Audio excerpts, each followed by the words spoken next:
Welcome and thank you for joining us on this episode of Tone Setters TV, where we invite people to own your tone. With your host, Christopher Not Chris of Tone Setters Entertainment. On this episode of Tone Setters TV, we talk with Alethia Jones as she describes how she's turned a way to express herself into a form of commerce and how she navigates being able to turn her art into business. What's going on, everybody? It's your boy Christopher Not Chris here with another episode of Tone Setters TV. Today we are with the wonderful artist Miss Alethia Jones. How you doing today? Hi, doing well. Doing good. That's good. I'm glad that you were able to join us today, so we really appreciate it. We're just gonna hop right into it. We see some of your art in the background. Doing all styles of art. What got you into art in the first place? I've always been a creative person. I always loved to draw and create things. I originally went to school for fashion design for a few years and got out of that and didn't really know what to do. And when I moved to San Antonio, I started making jewelry a little bit, and that kind of led one thing to another, and I just started painting. In 2017 is when I made my first painting. Nice. So yeah. So what point was it for you when you turned painting from, like a hobby, something you were just kind of doing, just getting into, to where you actually started selling your artwork? Probably about a year or two ago, I just put myself out there. I was just like, well, people are responding to it pretty well on social media, so I started doing little markets here and there, and I started selling. So okay. Eventually I got a show with Alex Rubio. That was my first show with another artist named Paris, and that's how things just started. Nice. So, you said you went to school for fashion design, and then you started making jewelry, and then it turned into, actually painting. Yes. What about the art in general of being able to create something is inspiring to you?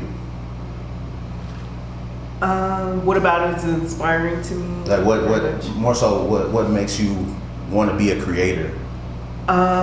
I just have so many ideas in my head, so many dreams, and I just love creating. Is like my safe space.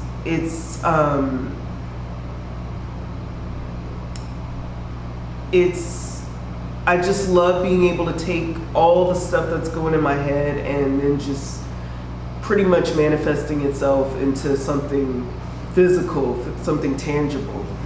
So I love the feeling it gives me. It's my safe space, pretty much.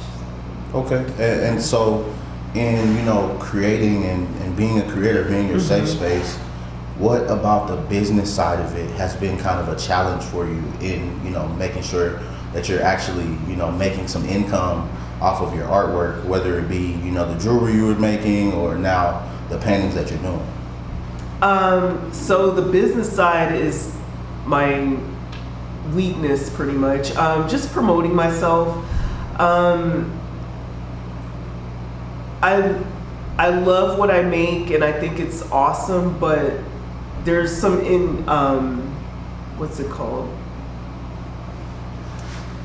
When you're not really confident in what you do, sometimes it's like, well, is this gonna come across as something that everybody likes? And so it kind of keeps me from promoting myself sometimes, and just getting my name out there, getting my stuff out there.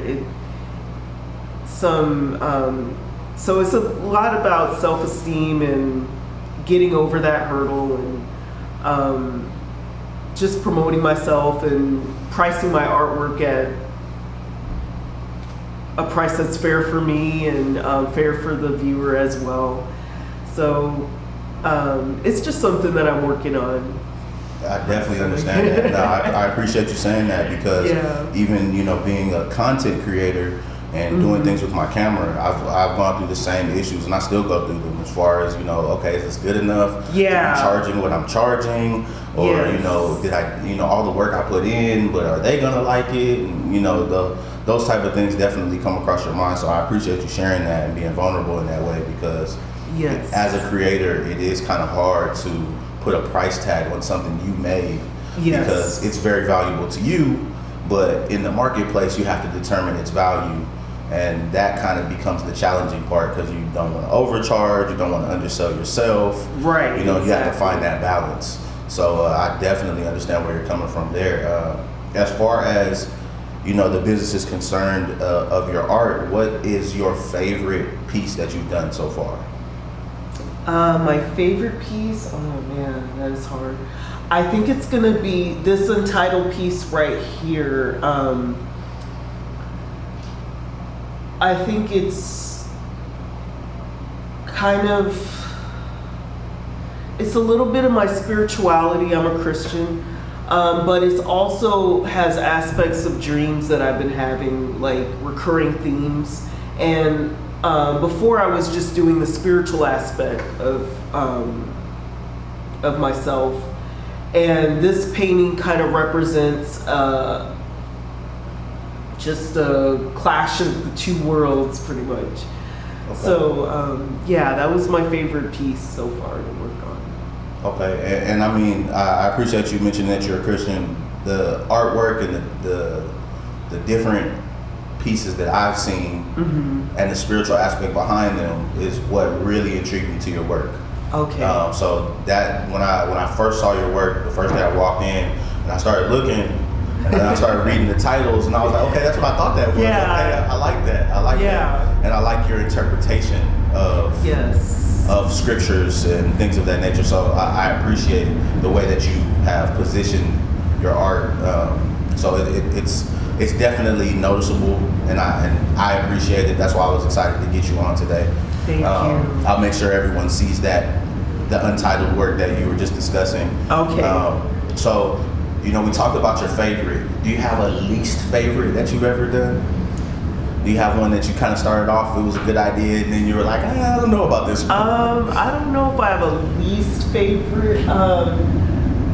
One that I struggled with was this piece right here, Land Where My Fathers Died. And I love the piece, but I felt like I bit off a bit more than I could chew with it.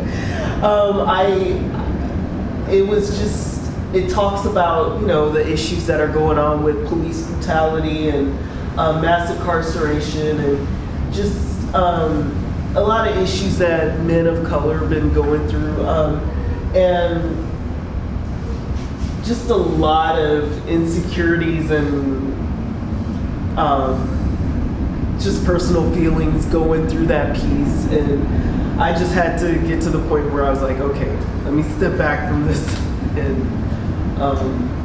just leave it as it is. So that was my most challenging piece right there. Definitely understood. Yeah. Some of these pieces, you can definitely feel the emotion in them by just looking at them and just really taking them in. So I can definitely understand that one in particular being a challenge. Yes. Because there's a lot. Yes, there's a lot going on in it. So I see it and I feel you. I feel exactly where you're coming from. Yes. So as far as, this journey has taken you, how far do you see yourself going with your artwork? Is this going to be do you find this to be like your main thing, or are you still into creating on other sources as well? I want the painting to be my main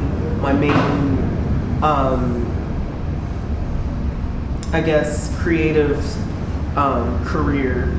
I still want to do jewelry, still want to keep the other avenues open as well, but I don't know, something about painting on canvas just, I don't know, it's a feeling that I can't explain. So I want to go as far as possible with it. There's not a lot of we're out there. Black artists are out there, but we just, at the same time, we're invisible, especially as a female artist. So I want to take it as far as possible, and see where it leads me.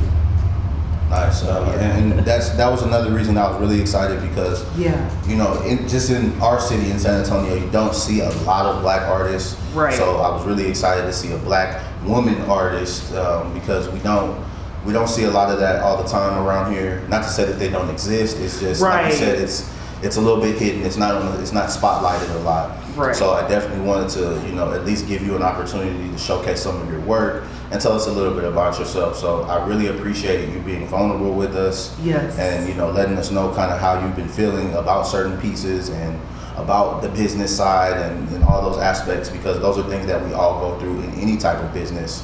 Regardless of what we're doing, we have those self-esteem and those insecurity moments or those moments of, you know, I'm putting my all into this, and, you know, maybe I'm putting a little bit too much emotion into it. Yeah, exactly. I think we have those moments regardless of the industry that we're in. Just in being in business for ourselves, we have to find those lines of balance. Yes. To figure out, okay, you know, I'm putting too much into this. I got to step back. Right. or to figure out, hey, So you know, what am I going to price this at that's fair for me, and that I'm not overpricing it because I'm emotionally connected to it. So I definitely understand that. I appreciate you calling those things out. Yes. So the last thing I always ask everybody that comes on our show is very simple question. I just need one book that you've read recently or in the past that you felt like had an impact on your life and could have an impact on some of our viewers' lives. Well, that's easy. Toni Morrison's Beloved. That's my favorite book. Okay. That's the book right there. Short and sweet, and I like it because 9 times out of 10 people have to kind of think about it for a second. Yes, there's a lot. I read a lot, so I used to read a lot, but you had no pauses. Yes. So Toni Morrison's Beloved. I want to thank you so much for being a part of Tone Setters TV today. Yes. Can you tell us where to find you on social media? You can find me on mainly Instagram, Alethia_R_Jones, and that's where you'll find me. Perfect. And can people purchase art through Instagram? Yes. All right. Yes, Perfect. absolutely. So of course we will drop your Instagram at the bottom for everybody to be able to read that, check it out. Again, I can't thank you enough for joining us today. Another episode of Tone Setters TV in the books, guys. Y'all stay tuned for more. Peace. Thank you. Thanks again for watching. Don't forget to like, subscribe, and share.